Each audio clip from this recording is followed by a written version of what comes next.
பண்டிகைகள்.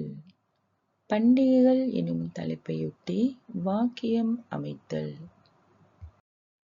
தீபாவளி. அனைத்து இந்துக்களும் கொண்டாடும் பண்டிகை தீபாவளியாகும்.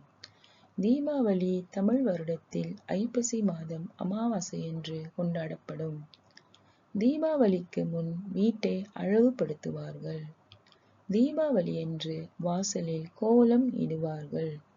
தீபாவளியன்று அதிகாலை எழுந்து எண்ணெய் தேய்த்து குளித்து புத்தாடைகள் அணிந்து கோவிலுக்குச் சென்று இறைவனை வழிபடுவார்கள். நண்பர்களையும் அண்டை அயலாரையும் வீட்டிற்கு அழைத்து உபசரிப்பார்கள். சீன புத்தாண்டு. சீன புத்தாண்டு சீனர்களால் கொண்டாடப்படும் பண்டிகையாகும்.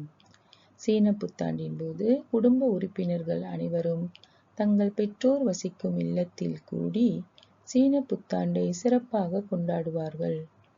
புத்தாண்டு பிறப்பதற்கு முன் தங்கள் வீட்டை சுத்தம் செய்து வண்ணம் பூசி அலங்கரிப்பார்கள். சீன புத்தாண்டு பிறந்துவிட்டது என்று அறிவிக்கும் வகையில் பட்டாசுகள் கொளுத்தி கொண்டாடுவர். சீன புத்தாண்டிற்கு முதல் நாள் மாலை சிங்க நடனம் ஆடுவது வழக்கமாகும். நோன்பு பெருநாள்.